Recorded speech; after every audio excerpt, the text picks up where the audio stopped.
Saat itu Bapak Presiden tanya, kenapa Bu Yani yang diusulkan kok hanya jembatan Girpasang nominalnya hanya 3 miliar.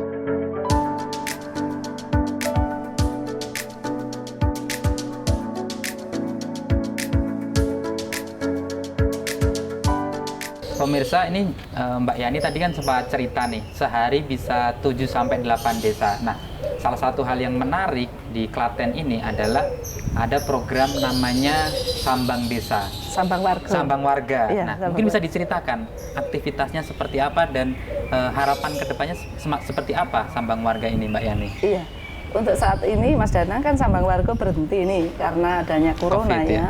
Ada COVID ini kan berhenti.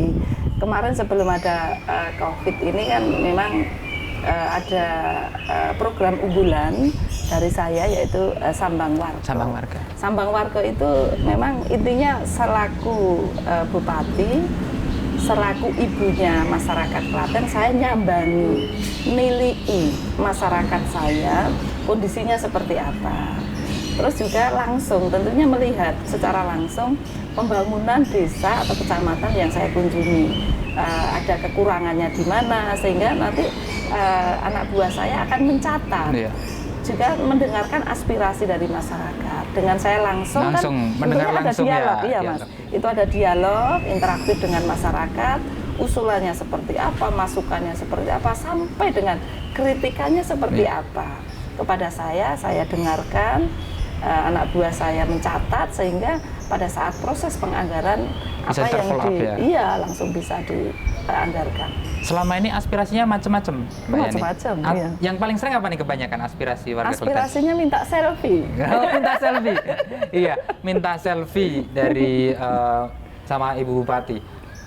Ada nggak kadang aspirasi yang aneh-aneh gitu, kadang nggak terduga gitu? Mungkin iya. kalau aspirasi standar mungkin, Bu ini jalannya gini, atau mungkin Bu bantuan. Biasanya minta bantuan ya kebanyakan. Minta bantuan. Ada nggak kadang aspirasi dari masyarakat yang mungkin tidak pernah terduga gitu? Selama ini masih wajar-wajar saja sih Mas. Ya. Wajar-wajar. Memang menjadi tanggung jawab saya, Bu, jalannya rusak diperbaiki. Ya. Itu tanggung jawab saya. Bu, gedungnya balai desa kami sudah tidak layak. Itu juga semua menjadi tanggung jawab saya. Ya. Jadi saya melaksanakan Sambang Warga, langsung ngobrol dengan masyarakat itu. Selama ini permintaannya, aspirasinya masih wajar-wajar saja.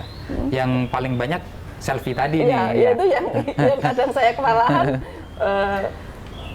Masyarakat minta selfie, dan itu menjadi kebanggaan saya juga sih, bahwa saya ternyata ya saya cukup menarik ya bisa selfie soalnya. Di satu lokasi bisa sampai puluhan selfie nih, Mbak Yani.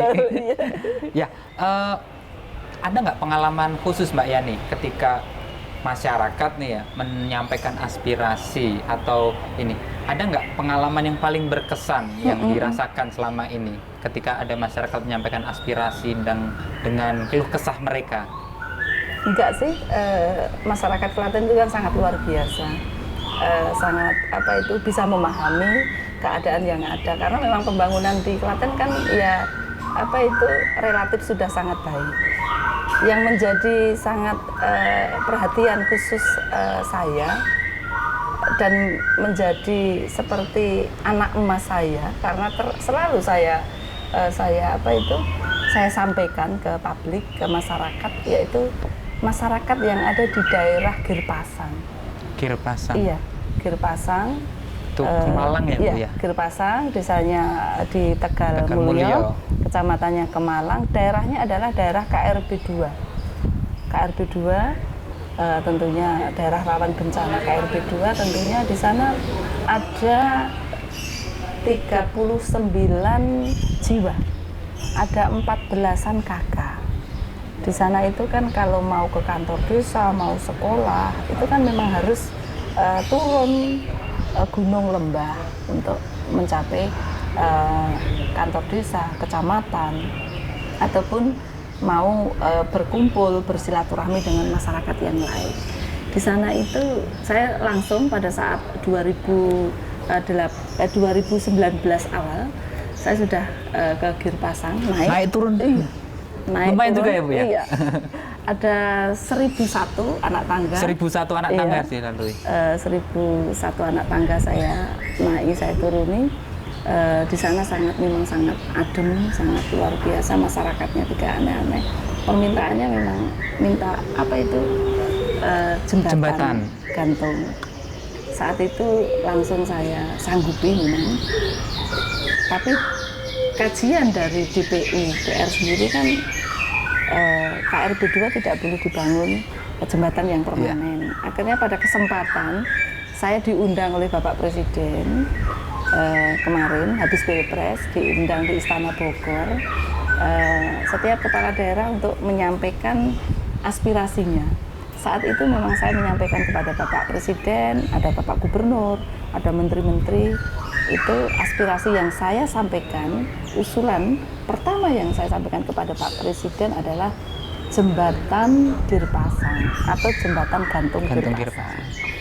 Saat itu Bapak Presiden tanya, kenapa Bu Yani yang diusulkan kok hanya jembatan Girpasang nominalnya hanya 3 miliar, kan pakai APBD bisa. Kenapa minta ketemu dengan Presiden tidak minta yang berpuluh-puluh beratus miliar gitu? Karena di sana sangat terisolir Bapak Presiden, di sana sangat butuh jembatan ini. Pertimbangan saya kalau itu dilaksanakan oleh Kementerian PUPR, pasti kajian teknisnya akan lebih kuat. Dan tentunya itu juga akan prosesnya lebih cepat gitu. Sehingga itu usulan pertama saya adalah dari semua aspirasi yang seperti Mas Danang sampaikan, adakah yang menarik, adakah yang aneh? Ya, jembatan gantung yang diminta masyarakat di Dusun Girpasang. Ini sejauh ini progresnya gimana Bu untuk Girpasang ini? Sebenarnya sebelum adanya corona sudah ada perencanaan dari Kementerian PUPR. Tapi karena ada COVID corona ini kayaknya kena refocusing. Jadi mohon maaf. Dan alhamdulillah kemarin Bapak Gubernur Jawa Tengah juga rawuh ke Girpasang.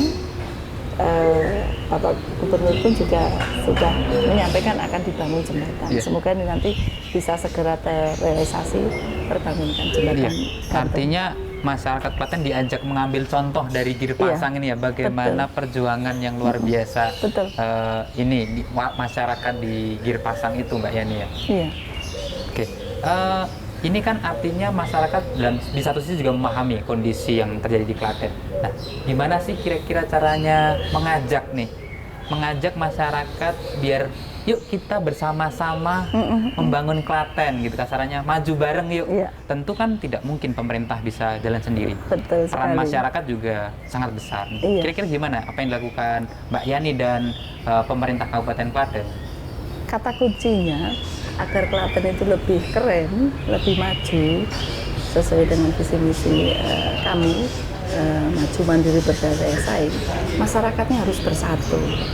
Masyarakatnya harus tentunya meninggalkan egonya masing-masing. Masyarakat ini harus tentunya aktif memberikan saran masukan kepada pemerintah, karena harus saya terbuka. Masyarakat aspirasi keinginan untuk Klaten seperti saya saat ini membangun gedung serbaguna di Jalan Jogja Solo samping Terminal Insinyur Soekarno.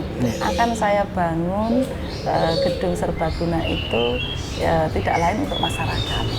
Yang di situ gedung itu kapasitasnya hampir 2.500 orang. Di situ nanti bisa dipergunakan untuk hajatan, bisa dipergunakan untuk rapat, bisa dipergunakan mungkin untuk konser yang kecil-kecilan.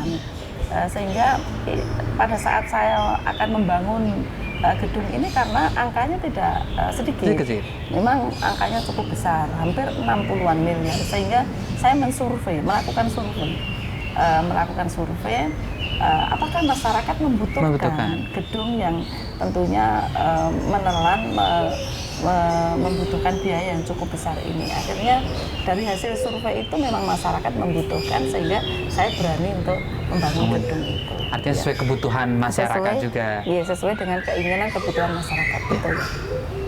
Pernah nggak Bu bertemu dengan masyarakat yang mungkin secara ekonomi dan ini sangat jauh di bawah, dan kemudian saya lihat beberapa kali foto, kalau boleh dibilang nih, foto-fotonya yang di Instagram Mbak Yani itu kadang sangat menyentuh perasaan. Iya. Ketika pernah merangkul ibu-ibu gitu ya, pernah bergandeng lah ya itu. Saya kadang nonton itu terenyuh gitu, terenyuh. Apa sih yang dirasakan ketika misalkan berhadapan dengan masyarakat semacam itu, dan mungkin bantuan akan diberikan, tapi pernah nggak kemudian ini masyarakat miskin atau kurang mampu di Klaten, akan kita penanganan kemiskinannya seperti apa gitu? Jadi setiap saya ke wilayah seperti Sambang Warga atau saya kunjungan yang lainnya, itu memang saya sering menemui orang tua yang kondisinya memang ekonominya memang tidak mampu. Disitulah saya ngajak tentunya OPD yang terkait pada saat itu untuk dicatat, tentunya akan dimasukkan dalam program RTLH. Selain itu juga kami bekerja sama dengan Basnas Kabupaten Klaten yang tentunya penganggarannya itu kan juga sangat simpel. Tidak sekaku pemerintahan gitu betul. Ya. Sehingga nanti kami joinan karena pendapatan dari Basnas itu sendiri juga diperoleh dari ASN Kabupaten Klaten, sehingga tentunya saya gandeng juga dengan Basnas. Apabila ada masyarakat yang kondisinya sangat segera dibantu, saya mintanya segera ke Basnas. Ada juga yang sangat urgent sekali, segera dicairkan. Saya kan punya biaya BOP, biaya operasional Bupati, sehingga nanti bisa lewat biaya operasional Bupati. Yang tentunya masyarakat ini memang butuh percepatan, pemihakan untuk bagaimana action seorang kepala daerah, seorang bupati terjun ke bawah itu apa oleh-olehnya, apa perhatian yang bisa diberikan. Artinya ketika Mbak Yani ini langsung terjun ke masyarakat, melihat langsung kondisinya, kemudian langsung ada langkah real yang bisa diambil gitu Mbak Yani ya? Wajib. Setiap saya ke wilayah itu dengan kondisi seperti apapun, asal tidak pesta loh ya, saya pasti sudah persiapkan membawa buah tangan, oleh-oleh kepada masyarakat saya. Ke Sambang Warga pun saya juga ada seperti kuis untuk audien peserta Sambang Warga itu, siapa yang bisa menjawab pertanyaan saya, ada doorpressnya, entah itu sepeda, entah itu kulkas atau entah apa, itu saya selalu bawa. Dan untuk masyarakat yang kunjungan yang tentunya kondisinya tidak enak atau tidak mampu ini, saya pasti sudah membawa anggaran operasional untuk saya berikan kepada masyarakat. Artinya ini operasional Bupati tapi untuk masyarakat Mbak Yani? Iya, betul sekali. Memang operasionalnya Bupati untuk masyarakat. Artinya ini untuk kepentingan masyarakat. Iya, betul. Tentu ini menjadi menarik ya, artinya Bupati, mungkin kita bisa membayangkan, Bupati seperti ini, tapi operasionalnya Bupati ini diberikan kepada masyarakat langsung. Gitu. Mungkin tidak banyak yang mengira semacam itu, Mbak Yani. Karena kalau pakai kegiatan di OPD, prosesnya terlalu lama. Tantangannya nggak segera gitu ya, padahal pengen tadi, Mbak Yani pengen cepat tes gitu ya. Kan masyarakat kalau diminta menunggu kok butuhnya sekarang kok ngasihnya tahun depan, ya keburu istilahnya rumahnya terocok atau keburu lapar atau yang lainnya, kan memang harus butuh action cepat. Makanya biaya operasional Bupati sering saya pergunakan untuk pembiayaan kepada masyarakat yang tidak mampu. Ya, ini luar biasa sekali, artinya upaya pengentasan kemiskinan, termasuk penanganan kemiskinan di Klaten itu tidak melulu menggunakan anggaran-anggaran formal gitu ya. Iya, betul sekali. Bahkan anggaran operasional Bupati itu mayoritas tertularkan ke situ nih akhirnya. Iya, betul. Ya, kita tadi udah ngobrol lumayan serius dengan Mbak Yani soal pemerintahan dan sebagainya.